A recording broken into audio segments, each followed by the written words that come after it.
اس سے فرق ہی کیا پڑتا ہے کہ آپ کسی کو مناتے ہیں یا وہ آپ کو مناتا ہے، لیکن ہاں فرق اس بات سے ضرور پڑتا ہے کہ کیا آپ کے منانے سے وہ شخص مان جاتا ہے یا نہیں۔ پتہ ہے ہمارا مسئلہ کیا ہے؟ ہم اگر کسی سے روٹھ جاتے ہیں تو بس ہماری کوشش یہی ہوتی ہے کہ وہ منائے۔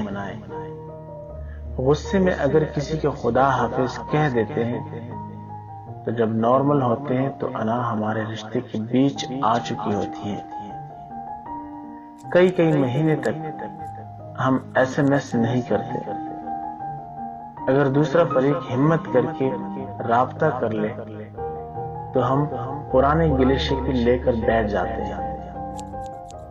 پتہ ہے شروع میں ہی انسان کو تکلیف ہوتی ہے، پھر ایک وقت ایسا آتا ہے کہ انسان گلے شکوے چھوڑ دیتا ہے، چاہے وہ شخص جتنا بھی اہمیت کا حامل کیوں نہ ہو، اس کو چھوڑ دیتا ہے۔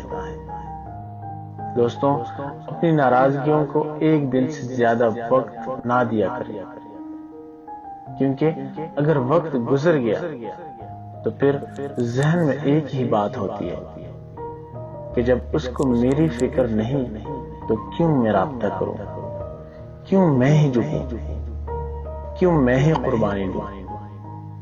اگر رشتہ بچانا ہے تو گلے شکوے نہیں کرنے چاہیے۔ جب سب کچھ پہلے جیسا ہو جائے تو پھر وقت دیکھ کر کر لیں، اپنے دل کی ساری بڑاس نکال لیں۔ جن لوگوں کو لگتا ہے کہ ہم چاہے جیسا بھی رویہ کیوں نہ رکھ لیں، اگلے والا شخص کبھی چھوڑ ہی نہیں سکتا، ان کی غلط فہمی ہوتی ہے۔ ہاں، اگلے والا شخص کھونے سے ڈرتا ضرور ہے، لیکن جب یہ جھانک کر کھل جاتا ہے کہ جس کو کھونے سے ڈرتے تھے وہ بھی ایک عام انسان ہے، تو اس کے بعد صبر آ ہی جاتا ہے، کیونکہ ہر انسان کی جگہ کوئی نہ کوئی ضرور لے ہی لیتا ہے، چاہے اس میں 1 سال لگے یا 5 سال۔ اس لیے منانے اور مان جانے میں دیر نہ کیجیے۔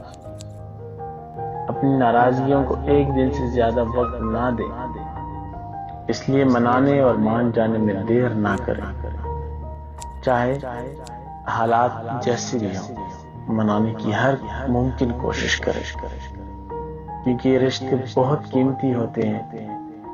جب یہ ایک دفعہ ٹوٹ جاتے ہیں تو پھر جڑنے میں عرصہ لگتا ہے۔ دوستوں، ویڈیو پسند آنے کی صورت میں اسے شیئر ضرور کریں۔ جزاک اللہ۔